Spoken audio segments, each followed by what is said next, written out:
এই ফ্রাইডেতে হাজব্যান্ডের বন্ধুর বাসায় গিয়েছিলাম বেড়াতে বিক্রমপুরে। আসসালামু আলাইকুম বিউটিফুল পিপল, কেমন আছেন সবাই? আশা করি ভালো আছেন। আলহামদুলিল্লাহ, আমিও ভালো আছি। সুমাইস কালার্সে আপনাদেরকে স্বাগত। এইটা একটা ফ্যামিলি গেট টুগেদার ছিল, যেমন হচ্ছে আমার হাজব্যান্ডের আরও কিছু ফ্রেন্ড, যেমন 8টা ফ্রেন্ড, তাদের ফুল ফ্যামিলি, সবার ফ্যামিলি মিলে একটা পিকনিকের মতো আয়োজন করা হয়েছিল। আমি ফার্স্ট টাইম ওর সকল ফ্রেন্ডের সাথে মিট করি এবং ফ্রেন্ডদের বউদের সাথে মিট করি, এবং তারা সবাই এত মিশুক ছিল। আমরা অনেক সকাল সকাল বাসা থেকে বের হয়ে যাই। আমরা 8টার দিকে রওনা দিই আর 9:30টার দিকে একদম লোকেশনে পৌঁছে যাই। আমি গিয়ে এত অবাক হয়েছি এই বাসায়, বিশ্বাস করবেন না ভাই সাব, এত সুন্দর ছিল এই বাসাটা। মানে প্রত্যেকটা জায়গায় ছবি তোলার মতো পরিবেশ।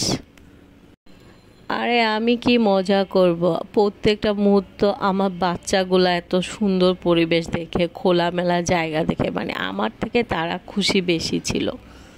তখনও কেউ আসে নাই, আমরাই ফার্স্ট এসেছিলাম, তাই পুরা বাসা ফাঁকা ছিল। আর আমাদের সাথে ওর আরেকটা বন্ধু আর তার ফ্যামিলি এসেছিল। আমরা একসাথে রওনা দিয়েছিলাম, যেহেতু পিকনিকের অনেক জিনিসের আয়োজনের ব্যাপার ছিল, বাজার ছিল, যেটা আমার হাজব্যান্ড ক্যারি করে নিয়ে আসছিল গাড়িতে, যে কারণে আমরা একটু তাড়াতাড়ি চলে আসছিলাম। আর এসে তো দেখি কি সুন্দর বাসা, চারপাশের পরিবেশ, ভাই রে ভাই। এই বাসাটা আসলে খালিই থাকে, এখানে কেউ থাকে না। এটা ওর যে ফ্রেন্ডের বাসা, ওনারা যখন এখানে বেড়াতে আসে তখন রাতে এখানে স্টে করে। নর্মালি ওনারা এখানে থাকে না। তারপর আমি চিন্তা করতেছি, একটা জায়গায় কেউ থাকে না, বাসা অনেক অগোছানো থাকবে, ধুলাবালি থাকবে, কিন্তু ভাইরে ভাই প্রত্যেকটা রুম পরিষ্কার গুছানো, একটু ধুলাবালি পর্যন্ত নাই। তো আমি এসে পুরা বাসা একটু ঘুরে দেখতেছিলাম, যেহেতু ফাঁকা ছিল, তখনও কোনো গেস্ট আসে নাই, বাকি যে ফ্রেন্ডরা ছিল ওর কেউ আসেনি। তো আমি পুরা ফ্ল্যাট ঘুরে ঘুরে দেখতেছিলাম। মিরর পেলে আমার মধ্যে কোনো ভূত বা আত্মা ঢুকে যায় মনে হয়, আমার ভিডিও করতেই হবে তখন। আর এই রুমটাতে আমি রাতে ছিলাম, আর এই রুমটার সাথে সুন্দর একটা বারান্দা ছিল। বারান্দা দেখে আমি পাগল হয়ে গিয়েছি।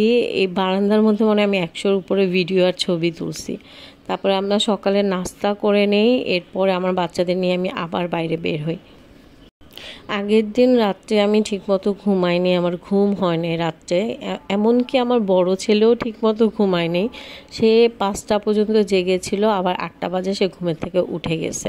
এখানে তাকে আমি বলছিলাম আমাকে একটা হাইফাই দাও, সে হাইফাই দেওয়ার জন্য আসতেছিল। তারপরেও আমাদের ছেলে মার মধ্যে কোনো ক্লান্তি নাই। এই পরিবেশ দেখে আমাদের মনে হয় ক্লান্তি কোথাও উধাও হয়ে গেছে। আর এখানে এক আন্টি ছিল, উনি মাছ কাটতেছিল, আমি এটা দেখলাম। আমি ঘুরে ঘুরে এখানে যে রান্নাঘরগুলো ছিল ওগুলাও দেখে আসলাম। বাইরে কিছু রান্নাঘর ছিল যেটাতে মাটির চুলায় রান্না করা হয়। আর এখানে শুকনো পাতা ছিল অনেক, যেগুলো দেখে আমার ভালো লাগতেছিল। চারপাশে পরিবেশটা অনেক সুন্দর ছিল। আমি অনেকক্ষণ এখানে হাঁটলাম। তো আমরা এখানে এক রাত স্টে করার জন্য এসেছি। আর এটা ছিল প্রথম দিন সকালের ভিডিও। আর আমার ছেলের মুরগি যে কি পছন্দ, ও কোথায় কোথায় মুরগি আছে সে খুঁজে খুঁজে বের করে মুরগির পিছে পিছে দৌড়াইতে থাকে। আর এখানে পুকুর ছিল, পুকুরে বাচ্চারা গোসল করতেছিল। আর আমার বড় ছেলে এটা দেখে কি যে মজা পাচ্ছিল, ও চাচ্ছিল ওখানে যেতে, যেটা তো আমি দিব না। তো আমি ওকে বলছি তুমি এখানে বসে বসে দেখো, আর সে আমার কথা খুব ভালো করে শুনে। ওদের আনন্দ দেখে আর কি বলবো, আজকের বেড়ানোটা মনে হয়েছে আমার লাইফে পারফেক্ট একটা বেড়ানো হয়েছে। এখানে একজন ভাবি ছিল, এটা তার হাতে চা ছিল। ওই ভাবির রান্না, প্রত্যেকটা রান্না এত টেস্টি ছিল। তো আমরা এখানে এই যে সবাই চলে আসছিল, আসার পর আমরা এখানে টি আড্ডা চলতেছিল, সবাই মিলে বসে বসে চা খাচ্ছিলাম। ফ্রেন্ডরা তো ক্লোজ, কিন্তু ফ্রেন্ডের ওয়াইফরা যে সবাই এত মিশুক হবে এটা আমার মাথায় ছিল না। আমার কাছে আনইজি লাগতেছিল আসলে আমি যে কার সাথে কীভাবে মিশবো, কিন্তু দেখলাম না এরা সবাই ফ্রেন্ডলি, মেশার দরকার নেই, আপনা আপনি মেশা হয়ে গেছে সবার সাথে।